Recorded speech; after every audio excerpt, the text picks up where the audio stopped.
Hey everyone, I hope you're doing well and staying safe during this time. If you're new here, welcome to the channel. Like I said, thank you so much for checking me out. If you haven't done so, please make sure to hit that subscribe button just right below the video. Cool, thank you so much. I really do appreciate it. And if you're returning, welcome back. Thanks again for your support. I truly do appreciate having you here. Crypto bull looks like, depending on when XRP breaks out of this wedge, the final price for this bull run is between $16 and $37. Now, I'm assuming this tweet is purely about the speculative side of XRP, which has nothing to do with the utility that we all believe will eventually come. And so that's an exciting price range right there. If you're just talking about speculation, it's exciting anyway. I hope he's right. Here's a clip from Squawk Box this morning about the Super Bowl ads. Coinbase was the first Super Bowl ad ever, is my understanding. Listen.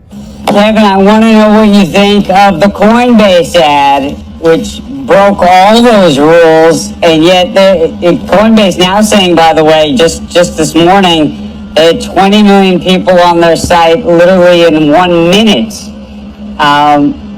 Where does that land? Well, it was a generational ad.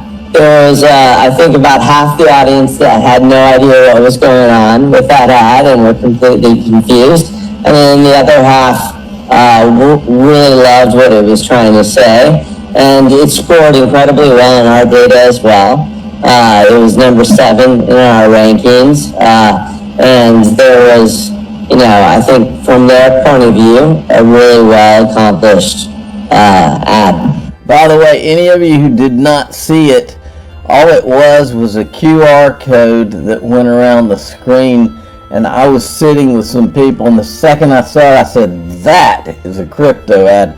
And everybody held up their phones and took a picture, and it was like a Bitcoin giveaway, and it basically crashed their site. So, a couple of takeaways from that. Coinbase went from 186th place to the second on the App Store after its Super Bowl ad. That's from Blockworks. And then also this, Coinbase's website got 20 million hits in 1 minute after its ad on Super Bowl. So, get ready for your friends and family to be talking about crypto all of a sudden. Now, Jungle Inc. had put out what he thought should have been a video. And you can watch this. I don't want to play it because it's got music in it, and I know that I'm assuming it could be a copyright thing, but he did if he put this together, he did a great job. But this is worth watching. It's got a bunch of different influencers and stuff in it.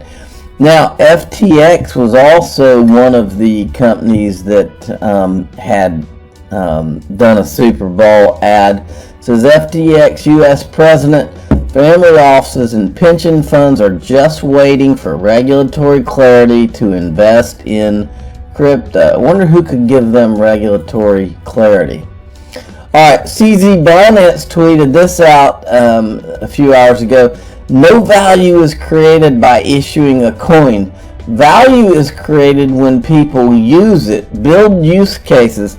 And I retweeted that and I said, or create your own use case called store of value once you realize that your digital asset has no utility.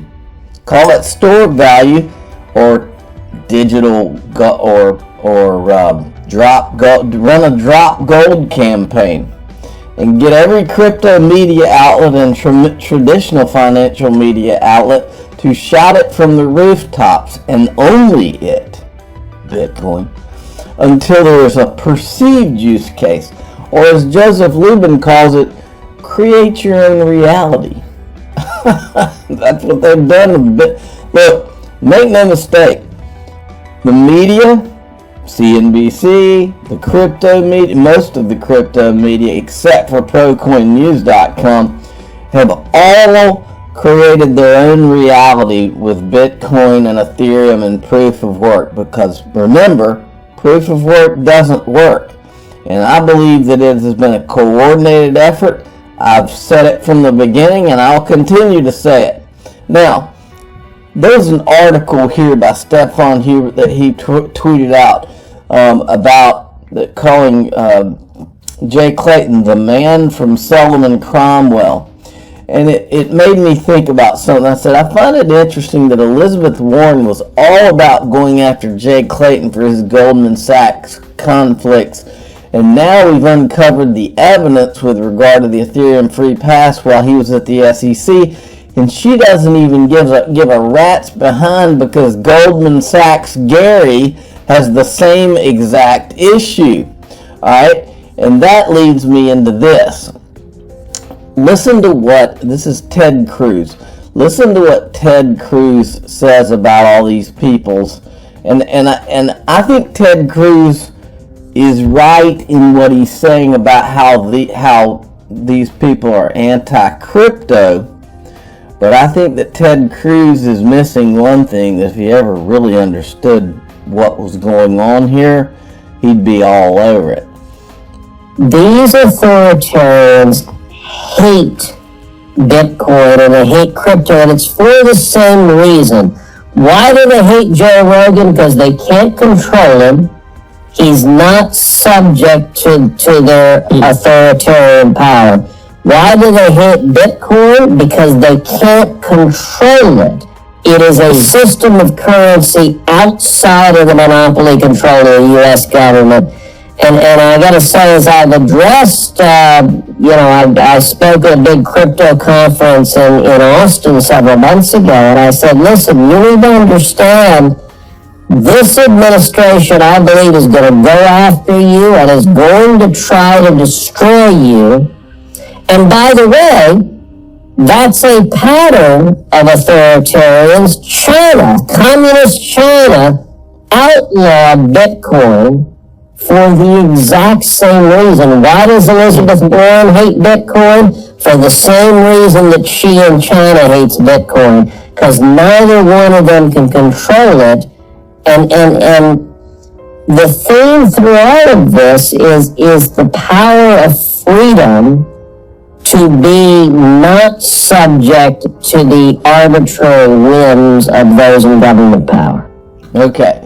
Now, I wanted to make a point while he's saying that, and that is, this is the reason that we ask sometimes if we will be allowed to keep XRP. Not a crazy question, in my opinion.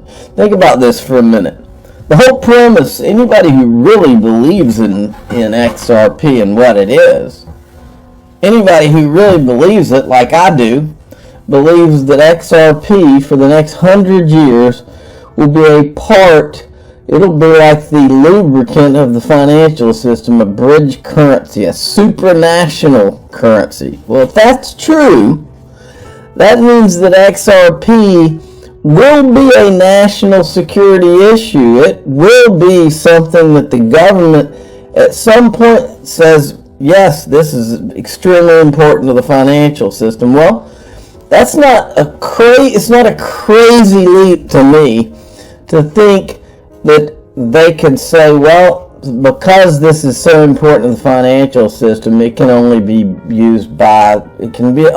owned by the banks or the Federal Reserve or whatever, okay? Well, what do they do in that scenario? What if they have to have? No, they may not have to have your XRP. They may be fine with all of us getting mega wealthy, because ultimately the retail. I think we were for the purpose of testing this system for the last few years. First of all, well, maybe they don't. Maybe they know that there is this scenario too. Maybe they know that once this is finally let go, and trust you me, it has not been let go yet. It will be.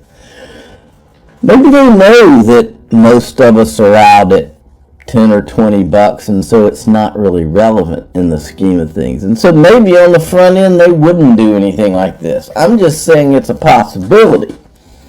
Look at this. This is the reason we ask sometimes if they'll be allowed to keep our XRP. Not a crazy question in my opinion. $20.67 per troy ounce was paid for your gold when they forced everyone to turn it in to the Fed in 1933. They can do anything they want under the guise of national security. If you learned nothing, and I did, if you learned nothing from the financial crisis of 2008, 2009, you learned that these people will do anything. And all that, it's like Rahm Emanuel said, never let a crisis go to waste. But I think it's worse than that. I think these people create crises so that they can do whatever they want. Okay? That's what I believe about our government and other governments. Never let a crisis go to waste. These people can do anything and will do anything as long as they have a crisis that they can blame it on. Okay? Now, back to what Ted Cruz said. I believe there's a little bit different of a situation going on with regard to Bitcoin. I agree with Peter Thiel. From China's point of view, they want to get, they don't like the U.S. having this reserve currency because it gives us, a lot of leverage over, Iranian oil supply chains and all sorts of things like that. They don't want the renminbi to become a reserve currency because then you have to open your capital account and you have to do all sorts of things that they really don't want to do. I think the euro you could think of as, was in part a Chinese weapon against the dollar. It didn't, the last decade hasn't quite worked out that way, but that was, China would have liked to see two reserve currencies like the euro. And, even though I'm sort of a pro-crypto, pro-Bitcoin maximalist person, I do wonder whether at this point Bitcoin is also should also be thought in part as a Chinese financial weapon against the U.S., where it threatens fiat money, but it especially threatens the U.S. dollar, and China wants to do things to weaken it. So it's sort of China is long Bitcoin, and perhaps from a geopolitical perspective, the U.S. should be a little bit be asking some tougher questions about exactly how that works. But some internal stable coin in China, that's not a real cryptocurrency. That's just some sort of totalitarian measuring device. Okay, and then remember this, because TAIG reminds us, we've all been trying to tell people. This is from the Joseph Grunfest letter to Jay Clayton, warning them about national security issues. It says right here, Director of National Intelligence has also reportedly written directly to the Commission's chair regarding this issue and has offered the chair a briefing on the threat to national security posed by the dominance of Bitcoin and Ether with no effective U.S.-based competition. The red flag raised by national security authorities is further cause for coordinated decision-making with incoming chair and administration. And then we get our good old buddy Gary Gensler. That's a big fat nothing sandwich. Speaking of nothing sandwiches, here's from Stefan Huber. Listen to this. This is Goldman Gary. Referencing, but I do think the two agencies have taken different approaches, partly because of their underlying statutes are different. In the commodities laws, the exchanges can list a new contract, and they don't, in a sense, don't ask for permission. And in the securities law, to do an exchange traded fund, you kind of have to go knock on the door of the SEC and get permission. But underlying that, Bitcoin futures and I think Ethereum futures and so forth will exist, and Bitcoin ETFs have not, and that feels a little inconsistent to me. As an observer, and I'm now, in academia, but it feels a little inconsistent, even though the laws aren't exactly the same, they're quite similar. No, I mean, I think that that's a really good point, and I think it's part of the reason that I said we should go forward is because you already have the futures markets in place, which help to discipline, again, to provide some of the discipline which my colleagues at the SEC were concerned that the underlying markets had no discipline in them at all. And I think some of that we can get by looking to the futures markets. Yeah. All right. So, Mr. Contradiction. Now, also, there was this from Jack the Ripper, breaking news. DBS plans to launch retail digital assets trading desk by the end of year. The service applies only to the cryptocurrencies hosted on the digital exchange: Bitcoin, Ether, Bitcoin Cash, and XRP. And who is this guy from DBS? The guy that's the CEO? Well, that would be the same guy, Piyush Gupta, who, wonder if he's any relation to Naveen Gupta. I'm your guy. I will keep you posted. I'm your advocate. I'll be back on a daily basis, usually multiple times per day, with these videos to keep you updated with everything going on. So, I hope you enjoyed the video. If you haven't done so, make sure to hit that subscribe button. Feel free to share any of my videos with your friends, family, social media, or anybody who may care to listen. Thanks so much for your continued support. I'm always here for you. I want to help you through this time. So thank you so much for continuing to choose me. Enjoy your day, stay safe, and I'll catch you again probably in a couple hours. Thanks, everybody. See you later.